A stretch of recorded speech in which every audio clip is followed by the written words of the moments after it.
பிஸ்மில்லாஹிர் ரஹ்மானிர் ரஹீம்.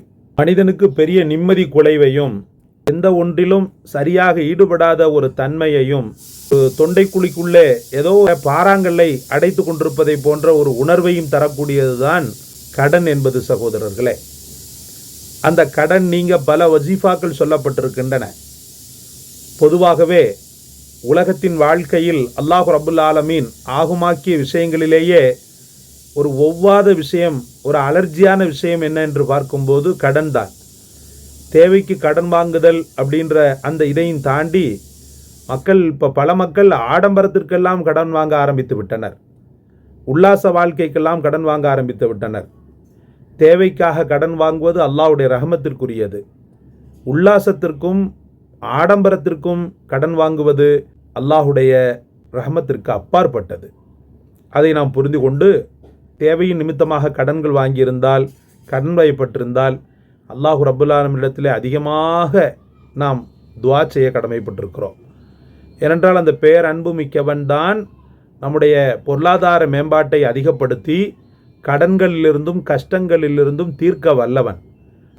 அப்படிப்பட்ட அந்த ரப்புல் ஆலமீனிடத்திலே கடன்கள் நீங்க கேட்கக்கூடிய துஆ, எம்பெருமான் நாயகம் ஸல்லல்லாஹு அலைஹி வஸல்லம் அவர்கள் கேட்ட துஆ முஸ்லிம் கிரந்தத்திலே பதிவு செய்யப்பட்ட ஒரு அற்புதமான துஆவை தான் இப்போது நாம் பார்க்க போகிறோம். எங்கே ஸ்கிரீனை பார்த்து நீங்களும் என்னோடு சேர்ந்து ஓதுங்கள். அல்லாஹும்ம அல்லாஹும்ம அன்தல் அவ்வலு ஃபலைஸ கப்லக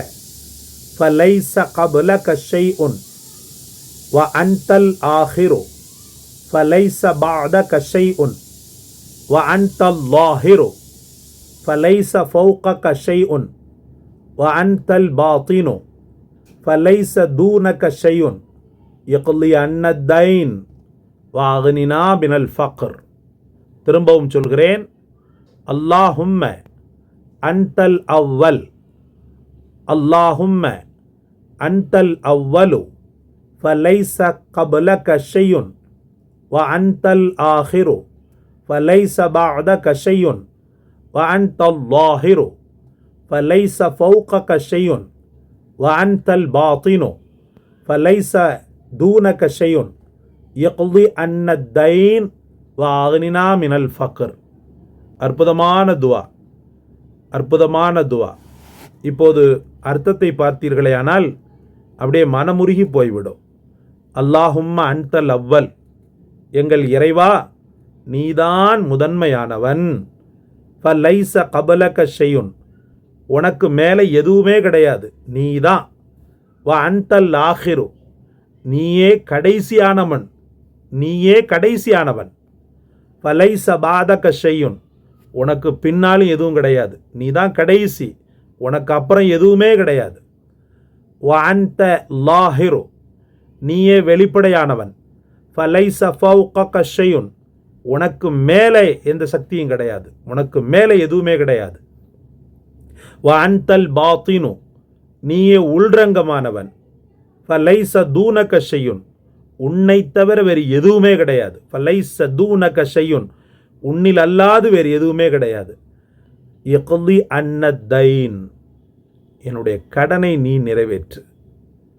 என் கடனை நான் கையறு நிலையில் இருக்கிறேன், நிறைவேற்ற முடியாத ஒரு ஒரு ஒரு ஒரு அவாக்கியமானவனாக இருக்கிறேன், ஒரு ஏழையாக இருக்கிறேன். எனக்கு பதில் நீ நிறைவேற்று இறைவா அப்படின்னு சொல்லிட்டு அல்லாஹ்வை சாற்றுறது. யக்தி அன்னத்தைன் வ அக்னினா மினல் ஃபக்ர், ஏழ்மை நிலையிலிருந்து என்னை கொஞ்சம் உயர்த்தி செல்வந்தனாக நீ மாற்றிவிடு அப்படின்னு சொல்லி பொருள்படக்கூடிய இந்த துஆ. நீ கடனை நிறைவேற்று அப்படின்னு சொன்னால் வானத்திலிருந்து அல்லாஹ் ரப்புல் ஆலமீன் இறங்கி வந்து கடனை நிறைவேற்றுவது அப்படின்றது அல்ல. ஆற்றலும் பொருளாதார வழிகளும் அழகான வியாபார யுக்தியும் லாபத்தை பெற்றுத்தரக்கூடிய காரணிகளும் நமக்கு அல்லாஹு தஆலா ஒவ்வொன்றாக நமக்கு கொடுத்து கொண்டே இருப்பான். அந்த கடன் எப்படி நீங்குதுன்னே தெரியாது. எத்தனை முறை ஓதுவது, எத்தனை முறையும் ஓதலாம். நம்முடைய கடன் அதனுடைய அழுத்தம், அதனுடைய கஷ்டம் நமக்கு தான் தெரியும். எத்தனை முறையினாலும் ஓதலாம். பர்டிகுலராக நாம் அடிக்கடி சொல்வதைப் போல 21 முறை ஓதுங்கள் இன்ஷா அல்லாஹ்.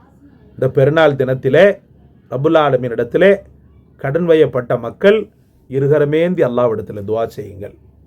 இருகரமேந்தி நான் சொன்ன துஆவை சொல்லி அல்லாஹ்விடத்திலே மன்றாடுங்கள். அல்லாஹ் ரப்புல் ஆலமீன் பெரிய பேருபகாரன். யா மன்னான் என்ற திக்ரையும் அதோடு சேர்த்து செய்யுங்கள். யா மன்னான், யா தையான், யா சுல்தான். எப்படி சொல்லணும்? யா மன்னான், யா தையான், யா சுல்தான்.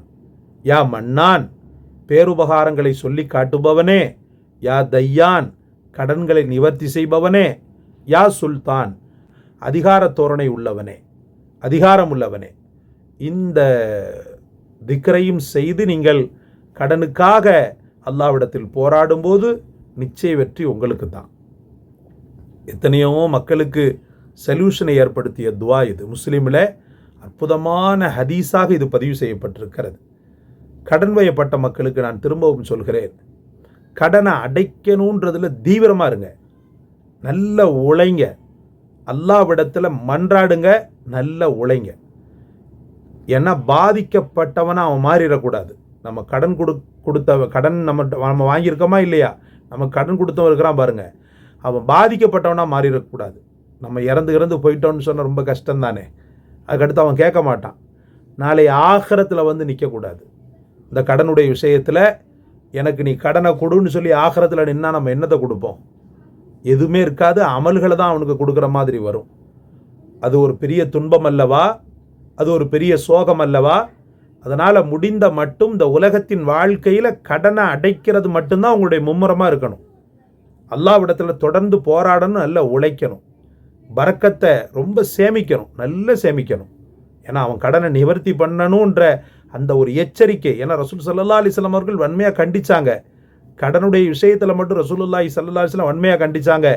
ஒரு சடலம் ஒன்று கொண்டு வரப்பட்டது, ஜனாசா. அந்த ஜனாசாவுக்கு கடன் இருக்கான்னு சொல்லிட்டு கேட்டாங்க.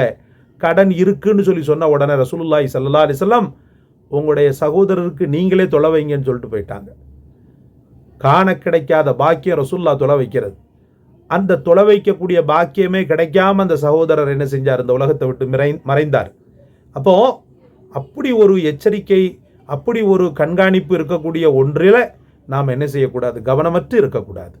அல்லாஹ்விடத்தில் தொடர்ந்து கேளுங்க. உலகத்தில் வாழக்கூடிய கடனாளிகள், உலகத்தில் இருக்கக்கூடிய அத்தனை கடனாளிகளுக்கும் அல்லாஹ் ரப்புல் ஆலமீன் இந்த கடனிலிருந்து விமோச்சனத்தை தருவானாக. அவர்களுடைய உள்ளங்களெல்லாம் பூத்து குலுங்குகின்ற விதத்தில் உடனடியாக கடனிலிருந்து விடுதலையை அளித்து அவர்களுக்கு செல்வத்தில் பரக்கத்தை ஏற்படுத்துவானாக. இந்த காணொளி உங்களை